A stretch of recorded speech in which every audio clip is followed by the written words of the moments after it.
Whether you keep them in your home or love to see them in theirs, these are the creatures that bring us all together.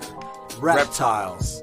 We're going to be delving into the experiences of reptile lovers from around the block and around the world.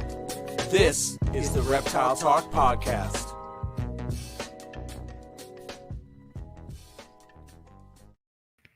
Boom! What's up, everybody? This is Jeremy Turgeon from Brassman Reptiles. And I'm Rob, and I'm keeping it real. And we're back. We back After, in the house. After a week of escapades. Yeah, it's been eventful. I will say that. And it's good to be back. It's good to be back. Yeah. It's been, at least we didn't miss an episode in the first year. That's true. That's true. I feel like we did a good run. Yeah. And then it was like, okay, I think we deserve 1 week. 1 week break. 1 week of break. And if you disagree, we don't care. Fight me. Yeah. Not figuratively, like literally fight me. Literally come to New Hampshire and fight him. Don't fight me. Yeah. You can't fight me. Yeah. You don't want to fight me. So this is gonna be fun, dude. We're just gonna do a little bit of catching up and just some recap, and I want to hear a bunch of stories from from your trip. There are stories, all right. It's your boy. It's your boy. It's your boy. Coming in hot. I hope you guys are all as entertained as we are. Oh boy. Okay.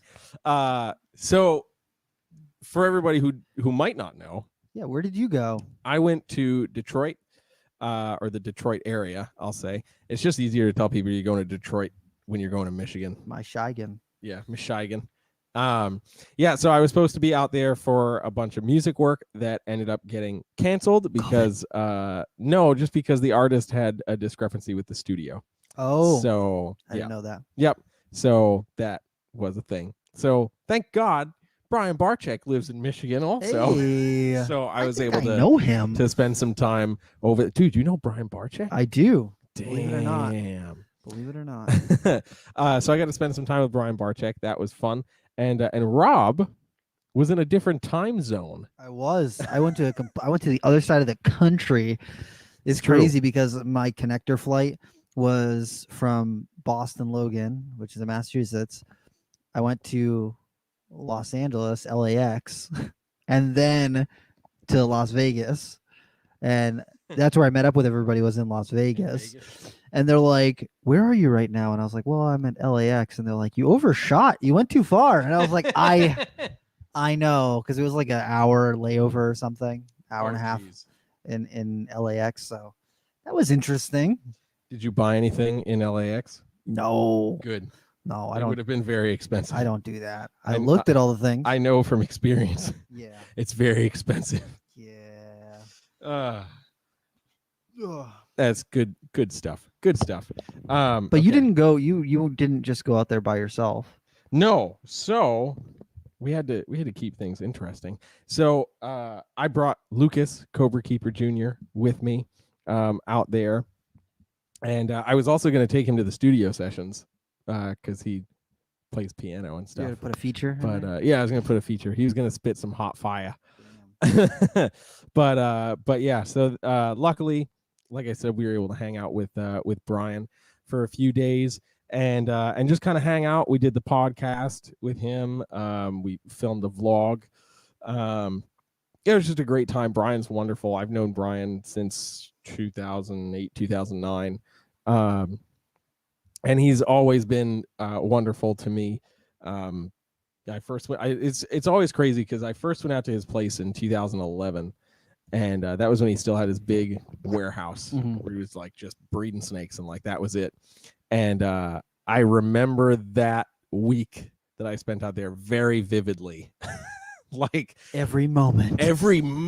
Well, you know what the craziest thing was? You went there and you walk right into the offices, the little foyer of the offices, and then you go into one door and suddenly it's like, boom, snakes everywhere, and you're like, well, shit. Oh, damn. This is a lot of snakes. So since opening the Reptarium, he's obviously downsized a lot. And, I was out there just a few months ago with Will and Summer. And even from that point, things had changed. different animals that he had gotten in on exhibit, and different stuff he's got going on at BHB. So it was just super cool to hang with him. You know, like I said, we did the podcast, which is super cool. I got to remember why I felt so bad when we had Cusco and Garrett Hartle do our podcast, because we don't have the Brian Barczyk table. We do have a couch now, though. We do have a couch. Oh. It's true. Yeah. You know, it's a sin, dude. I've known Brian for almost 15 years. I've never been to any of his places. I've never been out to Michigan. You gotta go, dude. I've never been to Michigan. We're gonna go.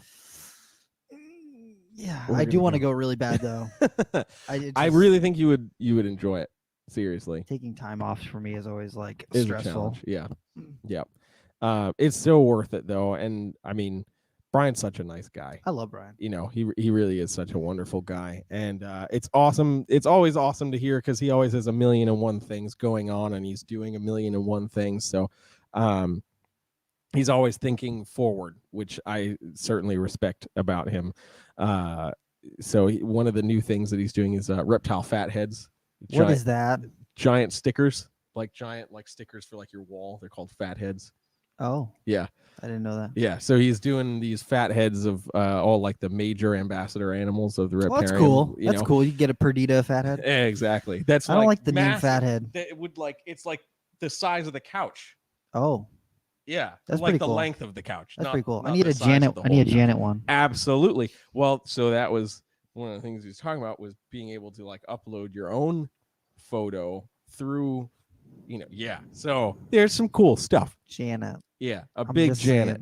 Everyone needs a big Janet sticker in their living room. Absolutely. Maybe that's how I'll choose who gets a baby sticker from Janet. You're gonna have a full wall sticker of Janet in your house. Yes. And then you can get added to the wait list of people who are then allowed to add a application to get a Janet baby.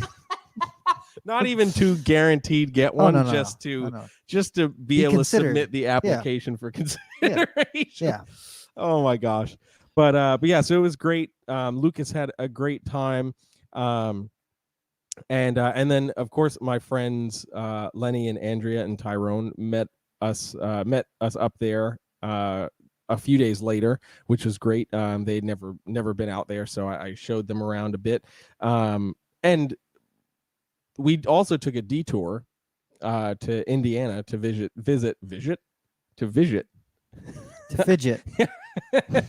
It's been a long day, guys. To visit Stephen Cush and Desiree, and that was amazing, absolutely amazing. And Rob needs to go to the Scrub Wonderland. Oh yeah, it so was many scrubs.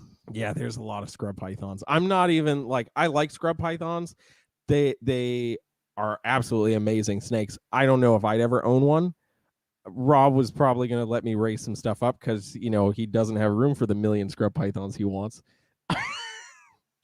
I'll let you lay short tails. Okay, all right, it's fine. It's a little something, but anyway, you gotta go.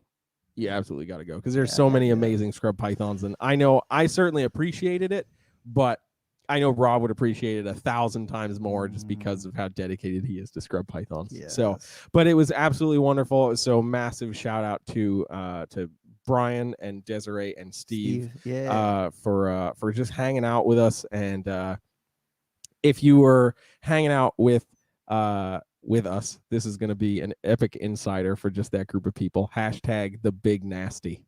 Oh, just there you go. That's oh, the big nasty. I'm afraid. But oh man, I've been on the internet. Yeah. Don't Google the big nasty. That would be a bad idea. Bad idea. Yeah, that would be a bad idea. But if you were there, that's a shout out to everybody who was there. I'm just saying the big nasty was good. That's all I'm saying. But yeah, so it was amazing. I'm very excited to see all the continued upgrades and renovations that Steve and Des are doing over there. They were showing us some of the upgraded monitor spaces and the upgraded crocodilian enclosures that they're working on right now. And the python building that's currently under construction. It's going to be. It's been really cool watching the updates. Like honestly, between Steven and Desiree, just watching as the enclosures get squared out and as they're adding different layers to things. It's been really cool to watch all of that develop. I'm really excited to see as that comes together how it looks. Absolutely. They just got in a couple of new cages for some of the scrubs. Steve I saw that. Steve was posting that, and I was on like, Instagram, yeah, that looks pretty badass. Hell yeah. Yeah. I cannot wait to have my scrubs in some big enclosure. Absolutely. Absolutely. But yeah, so there's just exciting. It just made me more excited to continue to watch what's going on with Steve and Des, because seeing exactly what you were saying, seeing the updates has been really awesome. But then having been there, talking with them, kind of getting the vision in my own head of what they're trying to accomplish, now seeing it, you're like, yes, it's happening. It's happening. Yeah. So absolutely awesome. And same with Brian. He's working on the Reptarium 3.0 and 4.0, which includes moving some stuff from BHB around. I think he's considering downsizing even a little bit more. And then where BHB is, that is going to get blown out into Reptarium 3.0. And then Reptarium 4.0 is a second story being added to the building, a second level being added to the building. Oh my goodness. Yeah. And it'll be the entire size of the building, and it's going to be all aquatic stuff. Like an aquarium? Pretty much. Yep. Stingray stuff. I don't know if he's still thinking about it, but he was talking about otters. He was talking about otters for a while. I don't know if Lori's going to go for otters, but I think if I each could see her go for floor, otters. if each floor had one mammal, I think it'd be okay. You got Drogo. It was okay. It was really cool to hang with the sloth. Yeah. I'm just saying, especially after me and Will and Summer and everybody that was there put all of that time and effort into making that ceiling happen. Oh yeah. And it's I'm just saying, it's a badass ceiling in that sloth enclosure. But after doing that, they were leaving to go get Drogo our last day that we were there. So I was like, oh man, I don't even get to see. I did all this work and I don't even get to see the damn thing. So to be able to go in there and hang out with Drogo, that was awesome. Sloths, I never in a million years would have thought I would have gotten that close to be able to interact with a sloth. It was very unique. I would touch a sloth. It's a very interesting feeling. But the coolest thing, you got to ask to see the sloth's ears. Got these little tiny ears. Yeah, tucked into its little fur. It's imagine my earlobe just attached. Pink. Yeah, as the ear, and it's hidden under all this ridiculous coarse. No, that makes me uncomfortable. I don't know. Mammals aren't really my jam, so yeah. I mean, me either. It was just weird. It's one of those mammals oh, this is weird. Yeah, well, yes, but also it's one of those things that you see at a zoo or you see on TV. Yeah, it's never really anything you expect to be able to pet one day touch, or it was I did absolutely wonderful. One of the times that I went to Tinley afterwards, because I was there for a couple extra days, I went to the Shed Aquarium, and they have this thing where you can do a penguin encounter. Oh yes, where you can hang out with a penguin for 20 or 30 minutes or something. Yes. It was $100 a person or something ridiculous like that. And and you did it. I did it for the person I was dating at the time, which I never would have done it otherwise. But literally I was like, okay, we're going to interact with this penguin. And they're like, you can take 2 fingers and pet the penguin down the back. And it came right over to me. And I was like, oh my God, here comes this freaking thing. So I take my fingers and I pet it. And I was like, what? It was not expected. Shined directly down on the penguin in front of me. And my eyes went dark and I was like, what's going on right now? I don't understand. And it was your fingers have now touched the softest thing they've ever felt in their lifetime. You like penguins, don't you, Rob? It was weird. I was expecting it to be rubbery. I don't know why. I was expecting it to be coarse and rubbery. It was the softest thing I've ever touched. Since then, I've never touched anything that is as soft as a penguin. That's actually pretty epic. It is. It's crazy. And I was like, wow. And I pet it again and I was like, this thing's really soft. Why is it so soft? And they're like, oh, well, the feathers on top like wick water, and they're designed to like with the surface area. And I was like, oh my goodness, that is the softest thing I've ever touched in my life.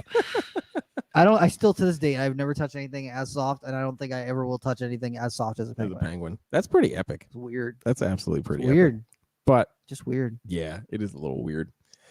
The sloth was weird. Yeah. The coolest part, so I did an Instagram live while I was inside Drogo's enclosure, and I would get my phone probably within like a foot and a half of him, just to like, and he would like try to like come into the phone, and a couple times he just like one arm would just like release the ceiling and reach out to grab my phone. He's like, but first, I'm like, let me take a selfie. Yeah, and I'm like, no. Weirdest thing though was little Jay had Drogo out one day, and like they put him on the ground. Watching a sloth walk on the ground, that makes you uncomfortable. It's straight out of a horror movie. Straight out of a horror movie. Legit. If you turned, like they are so not designed for that whatsoever. Not meant to be on the ground. But if you literally turned all the lights off at the Reptarium and then put like some like,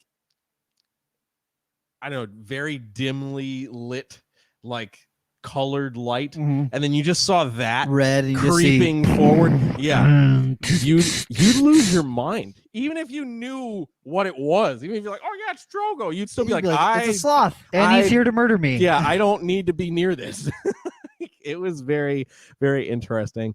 But yeah, it was a super cool experience. I also geeked out over Brian's colubrids. But Brian's always had amazing colubrids, so I always stare at that stuff when I get the chance. You looked at colubrids. Did you get any colubrids? Shut up, while you were out there? We're not talking about what I did or did not purchase. Okay. I was just curious. I was just asking for the audience. They don't need to know. I might have bought in a couple things, but yeah, it was super cool, and that was one of the other fun things with Lucas and everybody that came up with me was getting to go over to BHB, because BHB is not open to the public. It's just like Nerd, it's not open to the public, but if you know who you know, you can get in. And there were a couple days Brian was actually out of town, so I just hijacked his keys and we just messed with everything. Played with stuff? Yeah. Maybe move some things. No, we didn't move anything. Because if we move something, Brian I'm not concerned about. It's freaking Lori that I'm the most concerned about. I love Lori to death. When she is in the building, she's in work mode. Like, doesn't matter what the hell is going on. And you don't mess with a work mode Lori. No. You just don't. Nah. Like, at all. Unless you have a thing for dying or being yelled at. Having your knees broken. Yes. And your elbows and all your fingers. Like, simultaneously. It's like one look and it all breaks. It just all breaks and you're just on the ground and you're whimpering. Yeah. And then Speedy comes over and shits on you. Speedy is a sulcata tortoise. Yes. And then tramples you and just continues along his way, makes his rounds. Yeah, makes his rounds and then comes back and does it again to you. Oh no. Yeah. But yeah, it was absolutely wonderful. Also, I just got to shout out Bruce and Jessica from the Reptarium. Love you guys. We love you. And it was Bruce's birthday while you were out there. It was Bruce's birthday. He came with Lucas and I to see Steve and Dez, and we had a great time. It was absolutely wonderful. And you pinched his butt. I did. Rob made me pinch his butt. So I did that. I did it. And yeah, he made me do it. Virtually from far away. Yes. But yeah, shout out to them. Shout out to Mike, one of the new employees over at the Reptarium, because he was our interface person while we were there, and he was absolutely wonderful. Just kind of whatever we needed, he was like right there to help us along the way. So thank you, Mike. And Jay, the edutainer, thank you for being sarcastic and witty. I appreciate that a lot. I still have terrible memes to send you. Oh no. But yeah, so that was kind of like the synopsis of my trip. Rob now has ventured to lands far, far away that are often considered uninhabitable. Yeah. Habitable, I mean, habitable. if you got lost in any of the places where I was, You're you never would coming die. back. Yeah, you Yeah. die. You die. That's pretty much all it boiled down to. So I ended up going to Utah and doing some field herping because I love field herping and getting out in the Yes. wild and just experiencing reptiles in their natural habitat. And like it's I don't know if it's from like when I love Pokemon. I mean, I like snakes before I liked Pokemon, but that thing of Pokemon where you're like walking through the glass and all the grass, and then all of a sudden, boom, a Pokemon shows up, and it's like, doot, doot, doot, doot, doot, doot. Yeah. So that's basically what it was like, and I enjoy seeing different species out in the wild, see the different habitats that they, partake in, and then this trip, so I've been talking to a couple of the people who were involved in this trip for a while, and I was like, oh man, I gotta bring a temp gun, so that I can check the temps of the animals and the environment that they're in, because it always like blows my mind that in the desert that there's all these things that live in a generally a habitat that you would not consider welcoming to living things. Ground temp during the day in most of the places where we were at, if it was in the sun, not in the shade, if it was in the sun, ground temps were between 115 and 127 degrees. Jesus. Yeah. That's consistently pretty hot. like consistently. That's pretty hot. Between 115 and 125 degrees or 127 degrees. And then in the shade in the same area, like literally what I would do is when I would find something, I'd be like, okay, where is it hanging out at? I'll temp gun the animal, temp gun the hot area, like someplace to sit in the sun, and then in the shade, and wherever they were generally located. So like we went to this spot where we saw desert tortoises. We went really, fairly early in the morning as the sun is really starting to come up into the sky, and it's still a little bit cool in the air. Mm-hmm. It might have been like 80 degrees out, air temp. But the first tortoise that we found, I temp gunned it, its body was sitting at like 81, 82 degrees, but it was sitting right out in the middle of the sun, and the sand was at about 90 degrees.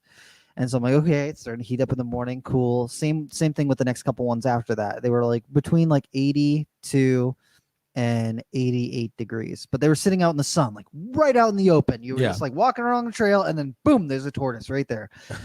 And as we were getting towards the end of our hike, 2 hours later or so, we started to see the tortoises, but they are sitting in the shade, like in the shaded areas. Like they got these small shrubs in their shade, and they would be right behind the shrub in the shade.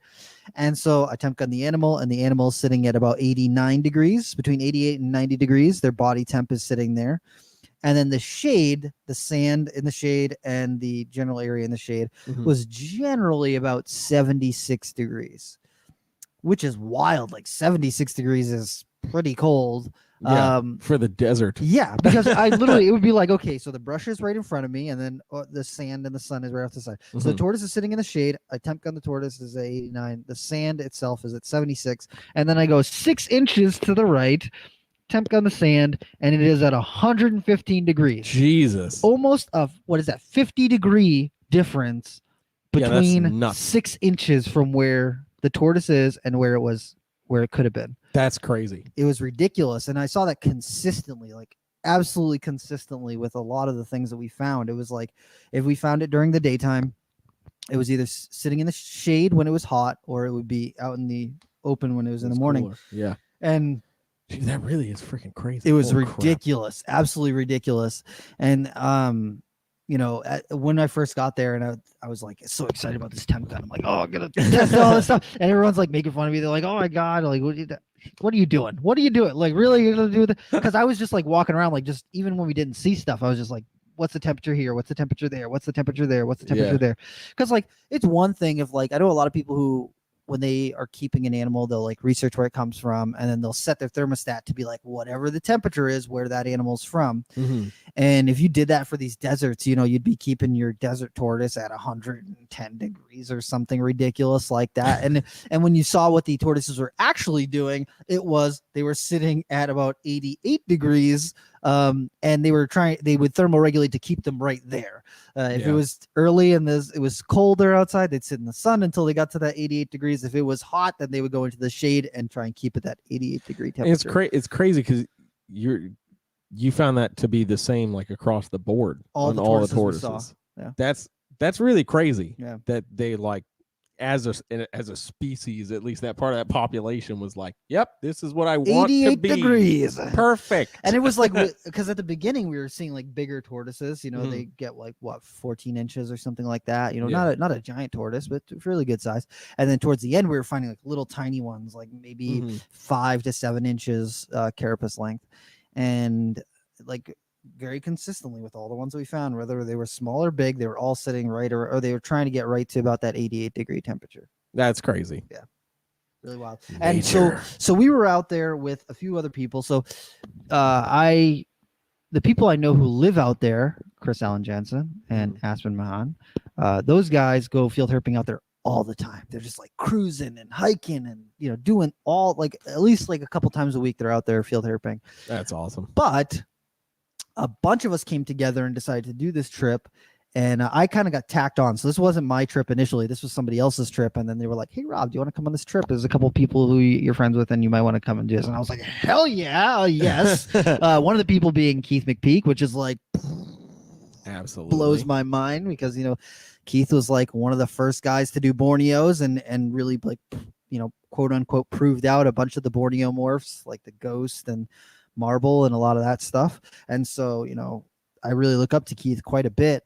One of the other people that came was Matt Minatola, who's like the biggest Borneo breeder on the planet currently, and you can't get better than that when it comes to Borneos. So like just between those two guys, I was like, yes, I'm in. I bought my ticket already. I'm in. I'm cool. Let's do this. Like all I said was hi. Yeah, I know. Yeah. And so Keith's wife Teresa came, and me, Keith, and Teresa have known each other for quite a while now, probably over 12 years or something like that. I'm trying to think of when, probably closer to 15 years, like right around there. So as long as I've known Brian. Yeah. And because Keith used to vend the White Plains show, and I used to go to the White Plains show religiously, like every time I would wake up at stupid o'clock in the morning and drag all my friends into the car and drive 4.5 hours to the White Plains show, stay there all day and then drive back. Absolutely. But Keith would vend there occasionally. And, I've always been into the bloods and short tails. So it's so weird. I'd be like walking around, like looking at ball python, corn snake, tarantulas, blah, blah. And all of a sudden I come to this little display and it's like all bloods. And I was like, hey, hold on a second here. Who's got all these blood pythons? And boom, is Keith behind the table with his family. And so, I bring him cupcakes and everything. And so, cupcakes. So it's Keith, Teresa, Matt Minatola. And then they were like, oh, Justin Julander is going to be there. And I was like, what? That's pretty awesome. That's wild. That's so crazy to me. And then, we had Chris Allen Jensen, who was showing us around. And then we had Aspen Mahan, who was showing us around. And then Nick Scally was the guy who kind of scooped me on the invite to get in, and he's from up by us, so he's he's local to us, so we basically coordinated to almost fly together and travel together to get out there. And then Lon Dykesler and Sage Quiggle, hell yeah, so who's like awesome field herper out towards Nevada. And man, oh man, what a time. What a time. Let me tell you, man, that was something else. It was just a whole experience from start to finish. It was interesting. There couldn't be many laughs, though, because it's not like those guys they're not funny. Oh my goodness. Let me tell you, there was a lot of debauchery going on. Debauchery, debauchery. There was some things going on. So we got an Airbnb, and so we all kind of stayed at the same spot. and it was like a brand new house on this road. At the couple of videos I saw, I was like, "Those are nice." It was a You guys nice stayed in a house. nice It was a really place, nice guys. house. It was So just roughing it out in the desert. No, not at all. Not at all. And like, when I thought about like, oh, I'll go out there, we'll rent a hotel, blah, blah, blah. And it's like a bunch of people. No. They coordinated. They did this the right way. They rented a house. It ended up being less expensive than staying at a hotel. Oh, yeah. And we got like these nice beds, and they had a hot tub and a full kitchen and like every amenity you could possibly want, a nice big couch, giant living room and everything. It was just great. It was awesome. I was very excited for that. But literally, as soon as we got into, because we landed in Vegas and then we traveled from Vegas to Utah, because we're field herping southwest Utah. Mm-hmm. And how far was that commute? 2.5 hours. It's not terrible. Like 2.5, almost 3 hours, I think. It's not terrible. Not horrendous. I mean, it was a little bit of a hike, but the scenery out there is just gorgeous, from the the red sand and the red rock and everything. Mm-hmm. Basically looks like the Grand Canyon everywhere you go.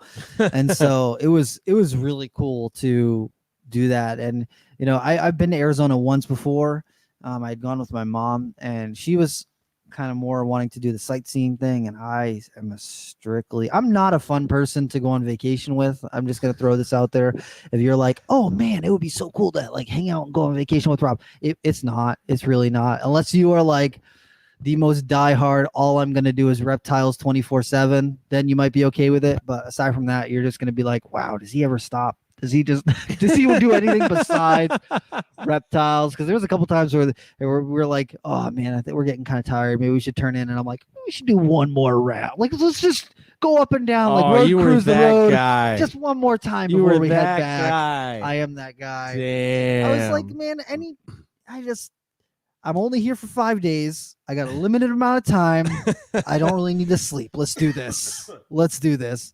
So even just the first day when we got to the Airbnb, when we got to the house that we were staying at, everyone's like, oh, we're gonna like relax and like check out the hot tub and like do this and that and the other thing. And I was like, okay, you guys do that, I'm gonna go hike for real quick. And I saw like on the road that we were staying at, it was all brand new houses that had just been made, and then a lot of them weren't even finished. They were like just foundations and like framework for houses. Yeah. But behind those houses that are across the street from us, there was like a little dried gully area, and so I just like walked all the way up and down that, and it took probably like an hour and a half or 2 hours or something. So while everybody else was getting settled into the house, I was out there already looking for lizards or whatever I could find out there. Just being Rob, looking for things. And I saw some lizards. There's a variety of different lizards that you can see out there. For everything from like zebra tail lizards to leopard lizards to, I'm trying to think, the Scaloporus, the spiny lizards, fence lizards, all that sort of stuff that you can find out there. Already badass for like New Englanders that have lizards. No lizards. Yeah, where we're from, there are 0 lizards that you can find. You can find salamanders or snakes. That's it. That's it. No lizards. And turtles. No lizards at all. So, even just seeing some of the lizards that were out there, I was pretty pumped. Side blotch lizards, sagebrush lizards, and things like that. I was just like excited to see all that sort of stuff. And so, we went shopping real quick, and it's so weird because like out there, nobody was wearing masks, and it was like COVID never happened. There's just nobody cared at all. And I was like wearing masks into place, and people were all looking at me sideways, and I'm like, I know, it's okay. It's okay. It's okay. The mask is not going to hurt you. I promise. So it's so funny because as we're sitting down and talking at the end of the night, let me rephrase, before we went out for the night, because we went out to like do a little bit of hiking the first night. And they're like, oh, well, we might see like some sidewinders. We might see some like horned lizards. We might see some desert tortoises and stuff like that. And so we're like walking around, and we see a couple like spiny lizards and things like that. And I was like, man, I got all these ideas of stuff that I want to see while I'm out here. And they're like, oh, well, these are some things that we usually see all the time. We usually always see like some sort of coach whip. We usually see Pituophis, so gopher snakes. We usually see sidewinders. We usually see the Great Basin rattlesnakes and Mojave rattlesnakes pretty consistently. The tortoises, we know spots where you can see them. and the horned lizards, we generally have spots where we know we can see them. And of those things, we saw like one horned lizard, and then the tortoises. Oof. We saw lots of tortoises, and then we saw one dead gopher snake. All the stuff that they were like, oh, we see these all the time. We didn't see any of those species at all. We didn't see any of them. And except for, let me rephrase that, the Crotalus lutosus, Great Basin rattlesnake, we saw a bunch of those. We saw 4 babies the first night, and then 1 big adult the third day, I think, and then a baby that night too as well. But we saw a bunch of those ones. But all the other common species, we didn't see any of them. We saw 1 horned lizard the first day. So the first day that we're out there, we're going hiking right before sundown. We're in this little area, and they're like, oh, you might see Gila monsters here, you might see sidewinders and this and that and the other thing. And we're walking around and we're not seeing anything, just like side blotch lizards, which are like small, really common lizards. You see them everywhere, like literally everywhere. Basically in Knowles, but basically for the west side of the country, west coast. Yeah. And so we are walking around. And we're like, okay, we're gonna head back towards the car. And so I crossed over to a different area, and it was blocked off by barbed wire fence. And I was like, oh crap, I'm in the wrong area. Damn it. And so I'm like watching all of them walking back towards the car. And I'm like, shit, I gotta do something about this fence. So I found an area where the dune had dipped below, like the sand had blown away underneath the fence. And so I like dipped underneath the fence right there, and I start walking, and all of a sudden I see this like pile of sand at the edge of this bush. And I'm like, oh, that looks like a burrow right there. And I turn around and I look underneath the bush, and boom, there's a desert tortoise there. And I'm like, oh, tortoise, we got a tortoise here. And that was the first like thing that we saw. Yeah. And so they all come over, and we're all like standing around there photographing it, and we're just like talking about, oh, well, it had just started digging the burrow. It wasn't very deep, and I could see the back end of the tortoise's shell. And as we're sitting there standing and talking, the tortoise like starts like moving back and forth, and we're like, what the hell is it doing? What's going on right now? It turned around and like looked at us and was like, what are you doing? And it like just stared at us for like 10 minutes, and then it was like, oh, you're boring, and like turned back around and went back to digging. And so we're standing around talking and everything. We're just like, oh man, it's so cool, blah blah blah. I was temp gunning, checking the temps and everything. And all of a sudden Lon is like, oh, because he likes to smoke cigars. Yeah. So he was smoking a cigar, and he like walked off a little bit. And he's like, oh, hold on. And he's like holding the one hand up with the cigar, and he's like dipping down onto the ground. And I was like, oh, he found something. And all of a sudden he pops up with this little horned lizard. And I was like, oh my goodness, I probably walked right by that thing. I was too focused on the tortoise to even realize that there was a little horned lizard there. But the area where we found that, it was like all red sand and red rock. Mm-hmm. So this thing was like pink red, and it has like this short crown of spikes. And the sides and the back look kind of similar to a bearded dragon, where it's like got the fringe spikes on the sides and very coarse texture down the back. But it's like a little itty bitty. The thing was like maybe 3.5, 4 inches long total length. Yeah. And so we were just like, oh man, this thing's so cool. So we were like super geeked up about that. And we're just like, talking about the tortoise and the horned lizard, and oh man, okay, cool. And the sun is just starting to set, and we're like, okay, we got to get out of here before the sun completely sets, because we got to find our way back to the cars. We weren't that far away from the cars, but we got to go far enough. We were far enough away where I hadn't brought my flashlight with me, and that was a bad choice. So we go back to the cars, and we're like, okay, we're gonna go road cruising. So we all get all our flashlights and get everything ready. And so we start going road cruising, and we start finding these little Great Basin rattlesnakes, the Crotalus lutosus, and just little itty bitties. And so Aspen, the guy I was riding with, he likes to drive fast, so you can cover more space and you can see, potentially see more things. But man, he's like trucking, and I'm like looking around. I'm like, because I'm in the back seat, and I'm like, I don't know if I can tell when we're gonna. And then all of a sudden, boom, the brakes hit, and we pull off over to the side. He's like, oh, there was a rattlesnake right there. Whip it, turn a U-turn, pull back around, and we got snake hooks and everything. So we just like move them out of it, because they're sitting right in the middle of the road. Like it's like. When you think of herping, I don't think about like driving around, because you drive around here, you'll never see anything, a reptile on the road ever. Yeah. But out there, it's very common to see them moving around across the road. And so, we pull over to the side of the road, get out with the hooks, pull the rattlesnake off the road to make sure it doesn't get hit by anyone. And then I take my hat, put it over the top of it so we can just get a couple quick pictures of it real quick, and then hop back in the car and get back on the road to start road cruising again. Mm-hmm. And Matt's was riding with Sage and Chris, and they found the first snake. They found a glossy snake. Oh, like, that's cool. They're road cruising this lower area that has lots of water around there, and they found a glossy snake, and we pulled up behind them, and we're like, "Oh, glossy snake is so cool!" It's like more uncommon, not something that I would expect to see. They're like, "Oh no, we see them out here, periodically, blah blah blah." And it was just so cool to see these snakes just, I'm temp gunning the road, and the road is sitting at like 78 degrees or whatever. Sheesh. And their body's sitting at like 73, 74 degrees. But when people think about like desert rattlesnakes, they think of like hot, really hot, over 100 they're degrees. probably sitting at like 90, 95 degrees all the time, and it's like, no, they actually hid all day, and then they didn't come out until nighttime when it's like 70 degrees outside. So it was so weird because like even I think the lowest temp that I had for the ground around them was like 68 degrees, and but they were still out and moving around. And you don't think about like desert rattlesnake needs to be down to 65 degrees or whatever at nighttime. Right. Most people are just like, oh, I'll drop it down to 75, and that's really risking it, It's just too dangerous.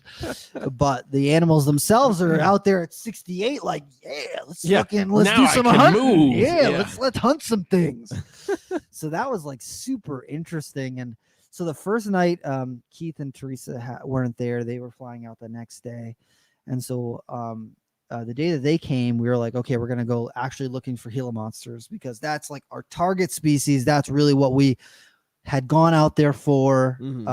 Chris and Aspen kind of knew a spot where they're pretty sure we could see them, but they weren't 100% sure. There's been days where they go out there and they don't see anything.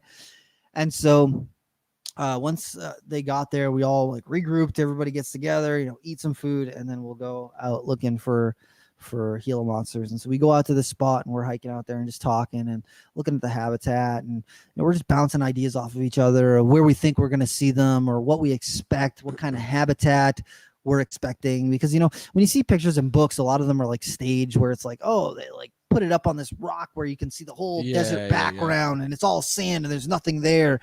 And the area where we were at was actually like pretty rocky. Like there's lots and lots of rocks there. There was a little bit of sand, but it's mostly rock, like either hard rock, sandstone, or sparse brush in the area. So it's got a lot of cover in that area.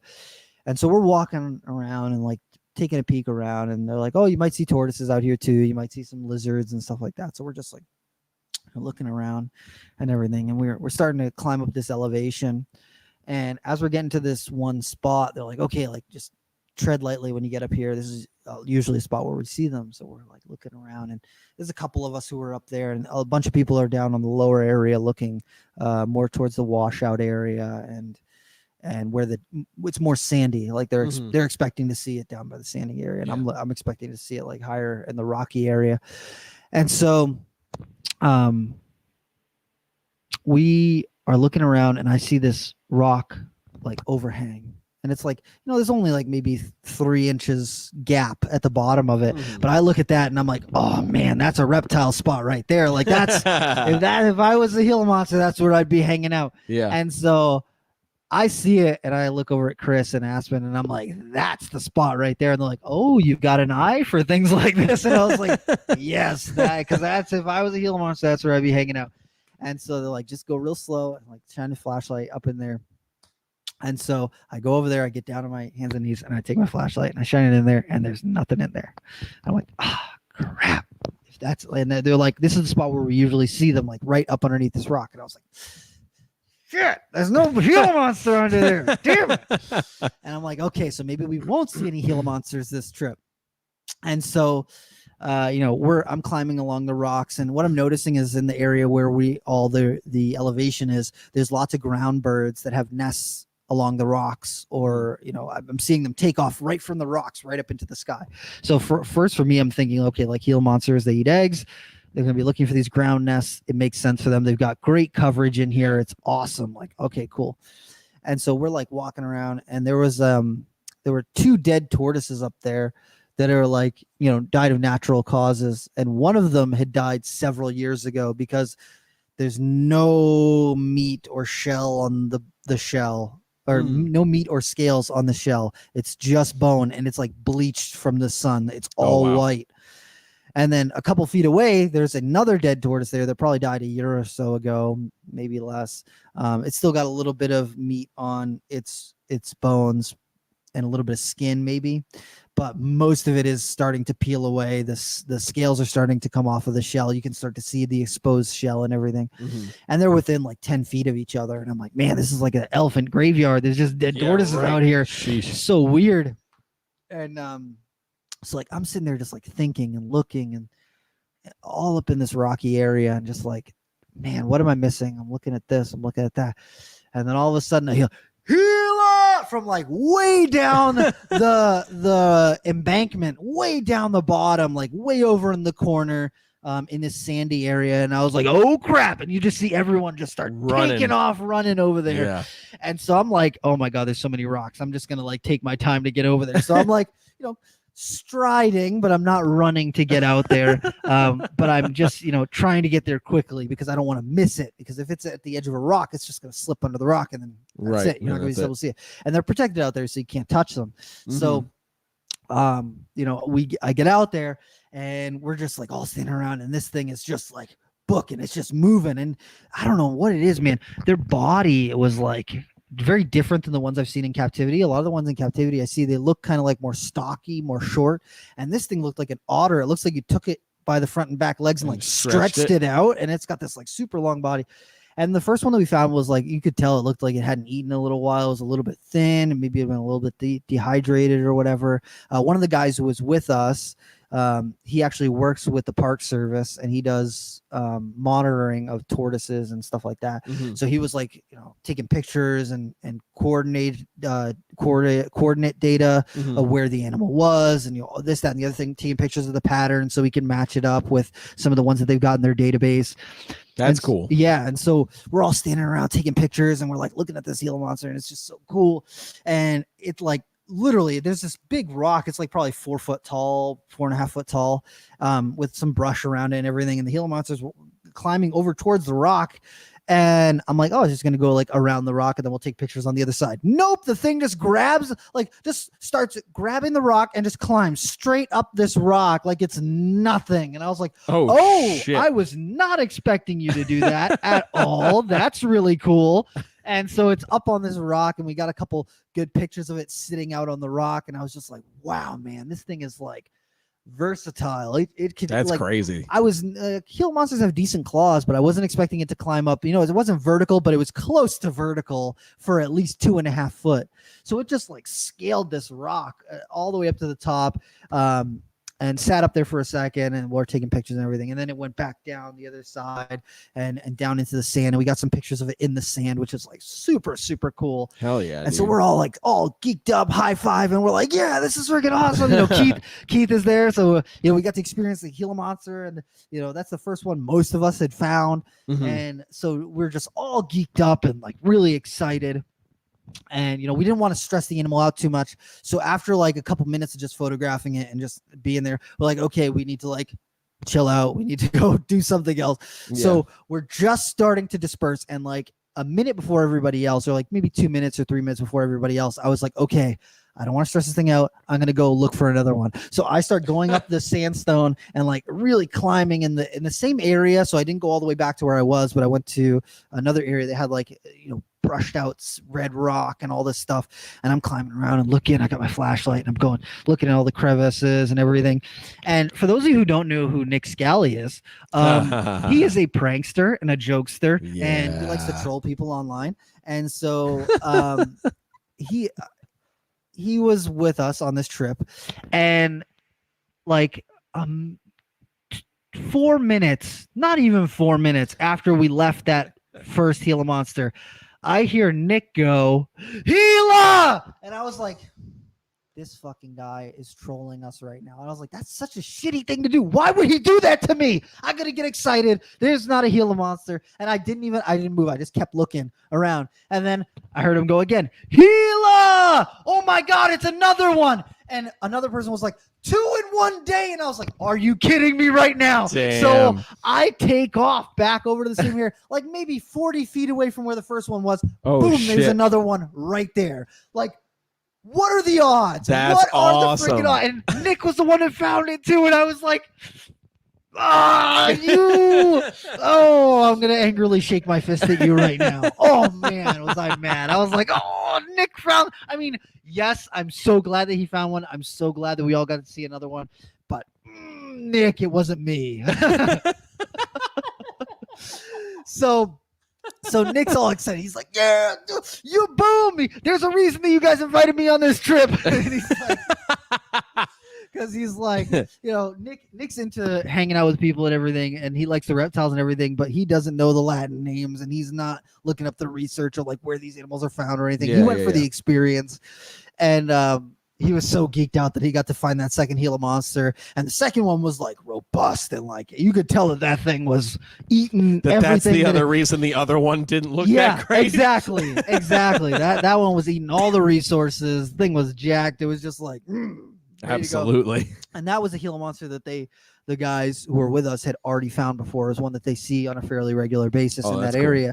The pattern, they just recognize it. It had a certain very particular pattern to it that they recognized. Was it the one that was like more? Because I'm trying to remember the photos that you guys had like posted. A chain link pattern on the back of its neck. Oh, then, okay. Like, pretty good bands down the back. Yeah. Okay. And so, we're standing around and like, boom, second Gila monster. And when we got there, when all of us were gathering our thoughts at the Airbnb before we went out the first night, and like even the second night or the second day, we were like, don't get too excited. Gila monsters are really rare. A lot of people who live in Utah, who field herp Utah, don't see Gila monsters like their whole life. They don't even see one. So don't it'd be cool if we find one, but don't let it ruin your trip if we don't find one. And then, boom, 1 Gila, 2 Gilas back to back, same day, 10 minutes apart, that's so not awesome. even. It was crazy. And the other species that they were like, don't really, get excited because we probably won't see one was a speckled rattlesnake. And we found a speckled rattlesnake too. Hell yeah. All the stuff that they were like, don't. I mean, it'd be cool if we found one, but don't get excited if we don't, don't get too hyped because we probably won't find one. We found all those. We didn't find any of the stuff. They were like, oh, we're going to be tripping over these things. The lyre snakes, the night snakes, the Pituophis, the California garters and all that, or not California garters, California king snakes. All that stuff. They're like, oh, we see those on a pretty regular basis. We'll see 10 or 20 of them throughout the night of the various different species total. Yeah. Each night. And I'm like, okay, cool. I would love to see a wild cow king. The only cow king we saw was dead in the road, got hit by a car. And it was like a perfect 50-50, the classic black and white desert phase phase cow king.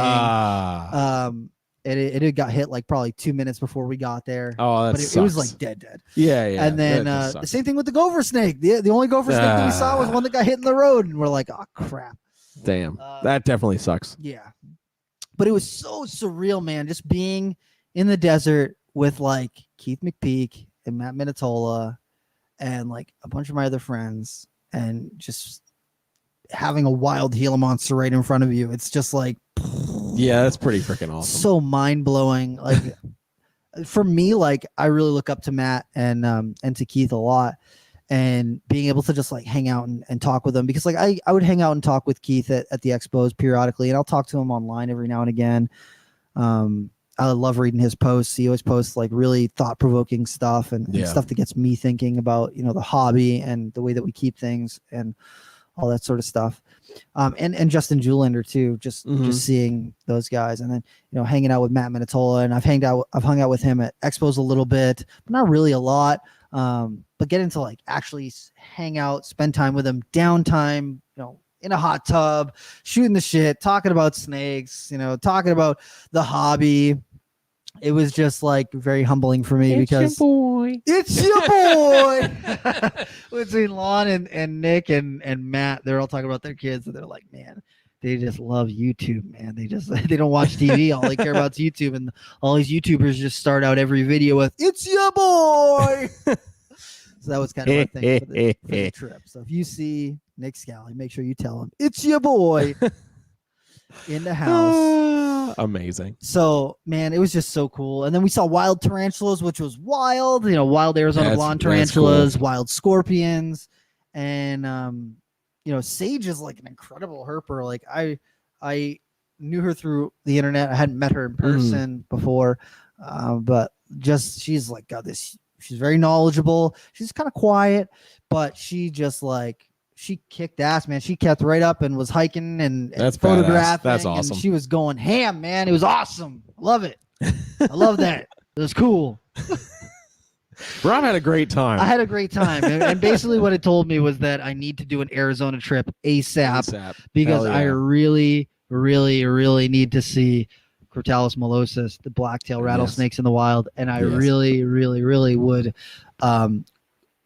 love to see Crotalus willardi, the ridge-nosed rattlesnakes in the wild. And those are like my top 2 favorite United States snakes, period. Yeah. And both of them are located in Arizona, and the molossus are pretty easy to find. The ridge-nosed are not that easy to find, but it just means that I need to take some time and just do it. I need to plan a trip. I need to get out there. I need to do it. And one of the really cool things was that Aspen had just bought this book that came out through EcoWare. Oh, of Snakes of Arizona.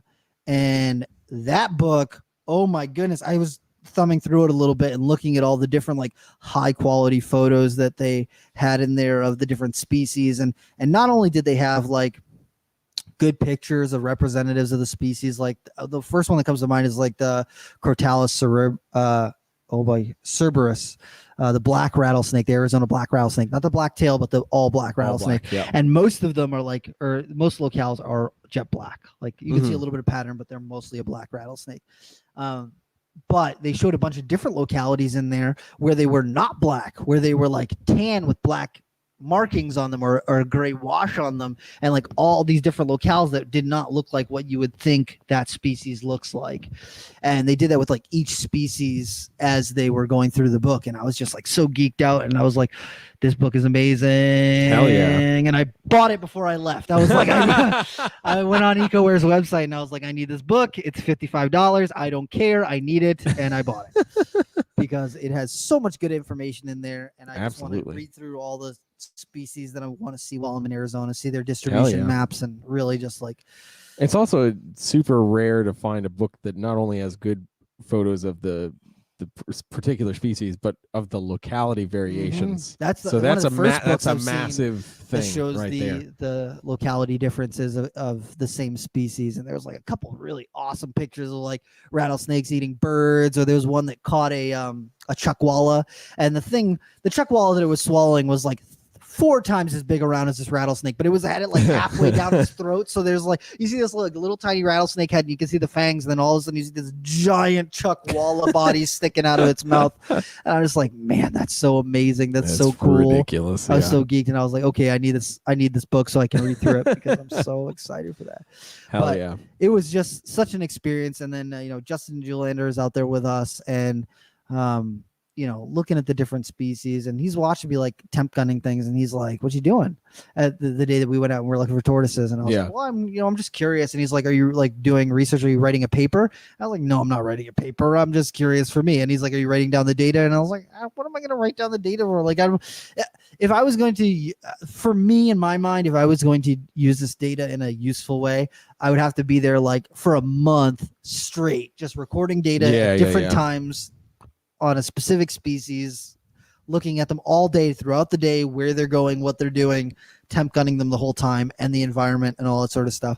And then for me, it was just something that I was curious about, to see what temperatures these animals are moving around in, what their body temperature is doing at the various times that we're finding them, and seeing what it is. Because like I said, when I talk to people who are keeping various, unusual species, their starting point is they look up a weather.com for whatever country or whatever location that they're thinking of the animals from, and then they're setting their thermostats to that temperature, when in reality, most of the time, during the day in the desert, none of the reptiles are out or doing anything. At that point in time, when it's 110 degrees outside, they are not sitting outside going, yes, 110 degrees. They're like, shit, where's the 85? They are in a burrow someplace that's 20 or 30 or 40 or 50 degrees cooler than the surface temperature or the air temperature outside.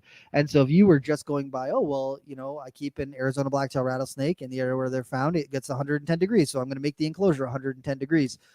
The animal's probably not going to be happy because it's not living in a generalized habitat. It's finding a micro habitat, a micro area where it's going to stay in a more comfortable range.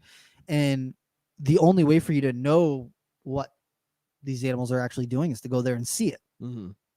It's as simple as that. Yeah. I mean, there's different ways that we can look at how we keep the animals and adjust our care to, how's the way I want to word this, to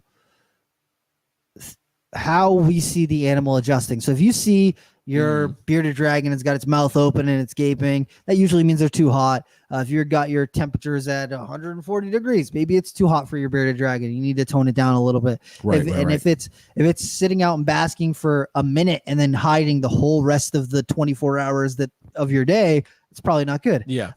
You got to kind of find that happy medium where they might go bask for an hour or two, or even just 30 minutes, get a little bit of energy, move around. They're not hiding, but they're still, active. Still active, right? And then they might go bask for another 30 minutes or an hour or so, and then maybe go hunting and looking for food. You got to find that happy medium of where the animals are, because one of the things that I think of is like blood pythons and short tails. Like people in the 80s and 90s and even the early 2000s, people were keeping them at like 95 degrees. They're like, on Sumatra it's 97 degrees today, so let's keep our blood pythons at 97 degrees. And they are just miserable because the blood pythons generally are not going to be sitting out in the sun. They're not going to be just sitting there baking at whatever the air temperature is or even the surface temperature. They're usually hiding in a swampy, wet area where it's going to be 20, 30 degrees cooler. And nowadays, like, I keep most of my bloods and short tails on ambient temperature at like 82 degrees. And I usually don't even do much of a hot spot for them. And they do really great at that, like 82. And then at nighttime drop down into the 70s is fine as long as they get that like warm during the daytime. And I've seen that the animals are less prone to the anxiety or the nervousness. They're not like uncomfortable, because when people used to keep them in the 80s and 90s, they were like, oh man, blood pythons are evil. They just like flip out and lose their shit. It's because the animals were uncomfortable. They did not like being at 90 degrees. They had all this extra energy that they had to burn off somehow. And when, a big scary, person grabs them out of this container, they got to burn off that energy, and they're scared and they're cooped up, so they're gonna burn that off. And I think that it plays a role in the greater how we keep things, just to experience some of those things, even if it's not the species that we keep.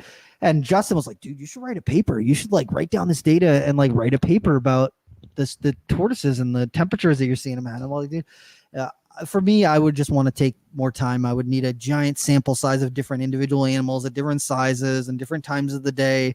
And literally, we saw tortoises we went looking for tortoises specifically for one day for like 4 hours. Yeah. So that to me just like wasn't enough.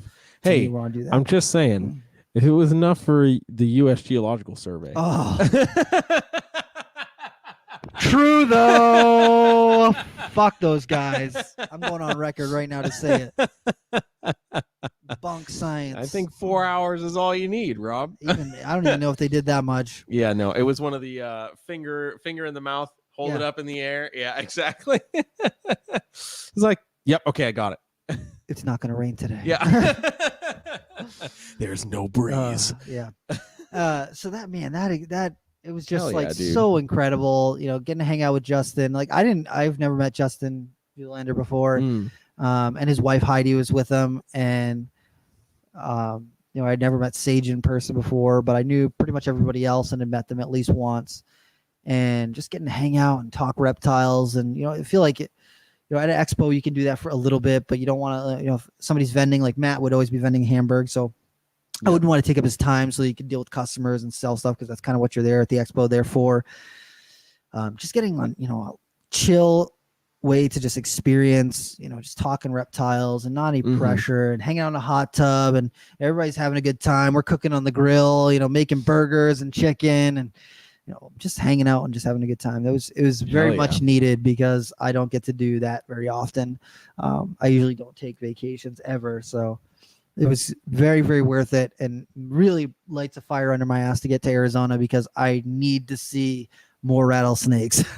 but to give you an idea of how cool it was for me, because after like the third or fourth Great Basin rattlesnake, they're like, okay, we've seen the Great Basin rattlesnakes. We need to see something different. I was still like, yeah, rattlesnake, this is awesome. Before I had gone on this trip, the last time I saw a wild rattlesnake was probably 10 years ago. Almost 10 years ago. Damn. Because they're all endangered up here in New England where we're true. from. And I generally don't go to the areas where they're found because I just don't want to disturb them all that much.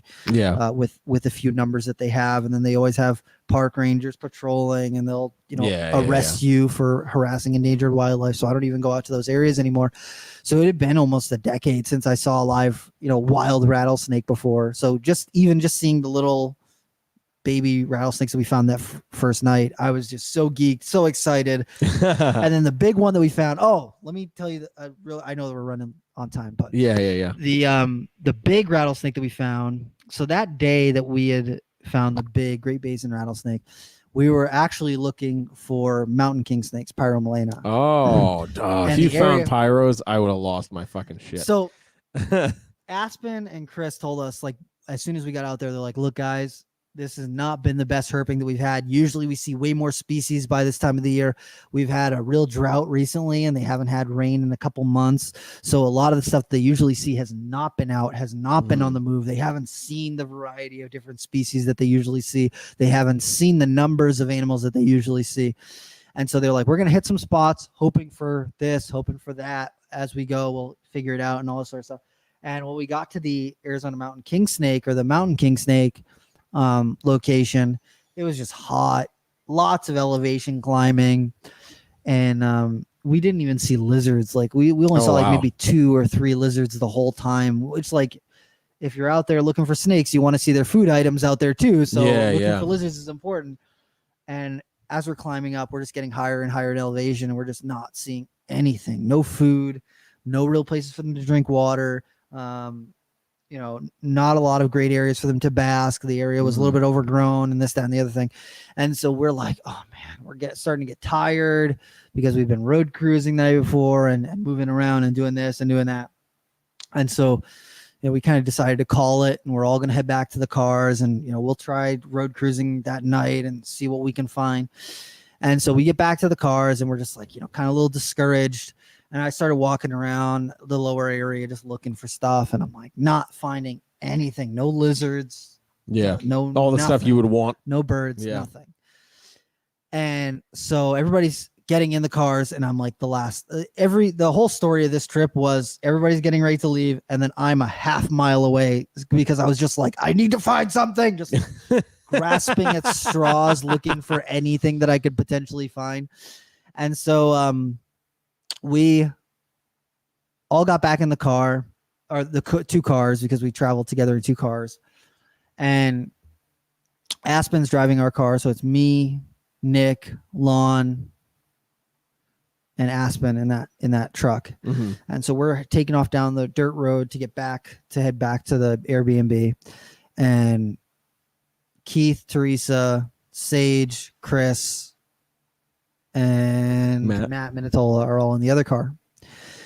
And so they're behind us. We're cruising, trucking right along. And as we get from the dirt road onto the main paved road, there is a big, and I'm talking really, really big spiny lizard, the Scoloporus, in the middle of the road, like a big one, like the size of a small bearded dragon. The thing was massive. Shit. It was like probably like 8 inches long. The thing was huge, like big enough where I could see it from a distance away. Yeah. And like they're fast as heck. Like you generally are not going to be able to catch them. They're just stupid fast. And so we're Aspen's driving pretty quick and he like hits his brakes a little bit. And the second that he touches his brakes, it like takes off into the side brush. And so we're like, oh crap. Like maybe we could pull over and like try and catch it, but they're so fast. It's probably already gone. So we just kept going. and all of us in the car are talking about, man, that spiny lizard was huge. Did you see the size of it? It was massive. It was just this giant lizard in the middle of the road. And then all of a sudden we see the cars behind us, boom, whip over to the side of the road. And we're like, they really pulled over for that spine. I mean, it was a big spiny lizard, but like, and then we're like, oh, well, Keith really didn't get to see any like of the spiny lizards when we were out hiking the other day. He didn't really see any of this. Oh, yeah. Maybe they wanted to just like see if they could get a picture of it on the side of the road. And all of a sudden, Aspen's phone starts ringing, and he pulls over to the side of the road and picks it up. And it's Chris, and he's going, "You didn't see the giant rattlesnake on the side of the road?"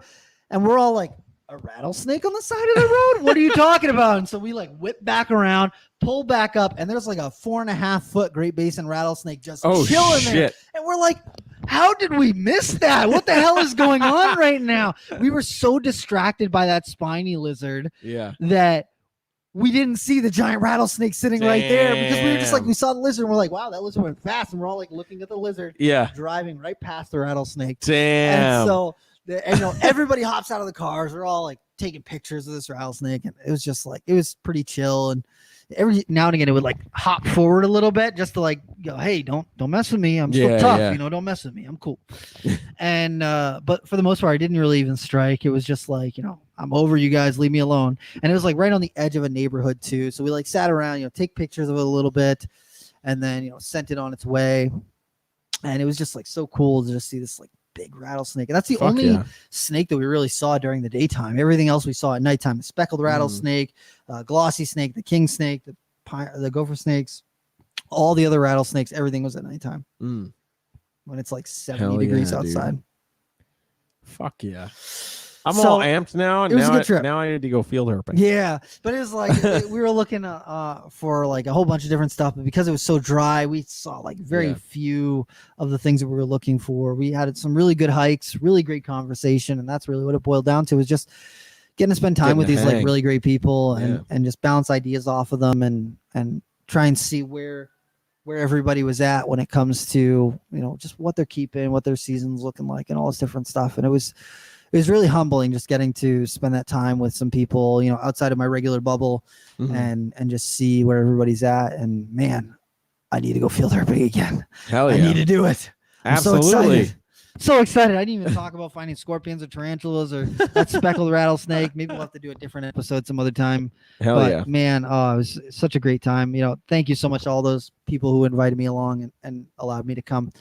I'm very grateful, because that was just like, I'll remember that. I remember the last night before we left, when we were road cruising, we were out in the middle of nowhere on this highway road, and we just come hiking down from this like limestone rock face where we had found the speckled rattlesnake the night before, and we had saw like a tarantula and some scorpions and stuff. And as we're out there, I'm just like standing there, just like looking up into the sky and like out into the distance, and you could just see like just the silhouettes of the mountains in the distance, and the air is just so like crisp and it's quiet, just like really, really, really quiet. Besides us, walking around, like eerily quiet. And I just sat there for a minute and just like really just like took it all in. And I was like, man, this was like just an awesome trip. It was so cool. Hell yeah, dude. Just really cool. Hell yeah. I had a good time. That's freaking awesome, dude. Hell yeah. I'm so happy that you went, because I remember when you were first telling me about it, you're like, I don't know. Yeah, I was like, I don't know if I can take the time off. Yeah, and I'm like, work and you put that time off request in right now, and I will approve it. And he did it. I did. So hell yeah, dude. I'm happy that you got to go and have such a great time. It looked freaking wonderful. Yes. Arizona, I may next. be a sliver jealous that I wasn't there with you, but I'll come with you to Arizona. We would have got saucy if you were there. I mean, it would have been something else. I mean, yeah. Oh my goodness. Oh man, that would have been debauchery. We can't talk about that. No. We gotta. No. That's an off-camera That's off discussion. Yeah. All right, Chairman. If people want to find out more about you, where are they going to go? They're going to go right here on YouTube at Brassman Reptiles. I have some video stuff I need to get together from BHB and the Reptarium, so you can check that out soon. Instagram, Facebook at Brassman Reptiles, Twitter at Brassman Rep. And yeah, that's it. How about you, Rob? If you want to find out more about me and the things that I'm doing, check me out on Instagram at Rob is Creeping It Real. I'm on TikTok kind of a little bit. Rob is Creeping It Real. And then on Twitter, it's Rob is Creeping. So, man, this has been a cool episode. Hell yeah. Thank you for tuning in. Yeah. If you liked some of our episodes, share them with somebody. We appreciate all the people who have been sharing our stuff on social media, tagging us in your posts. You know, I've seen a bunch of people who are cleaning their reptile rooms, listening to Reptile Talk. That's always super cool to me. Appreciate that. I appreciate that. Leaving a review on Apple Podcasts is super important. It kind of pushes us up. When people look for Reptile Podcasts, they'll find us sooner, which is cool. And then make sure you check out some of the other people who are doing podcasts too, because absolutely they're doing some cool stuff too. Absolutely. All right, guys, that wraps this up. Next week, I don't know what's happening next week, we'll figure it out. We'll be here next week talking with someone, but we're not sure yet. Take care, everybody. See ya.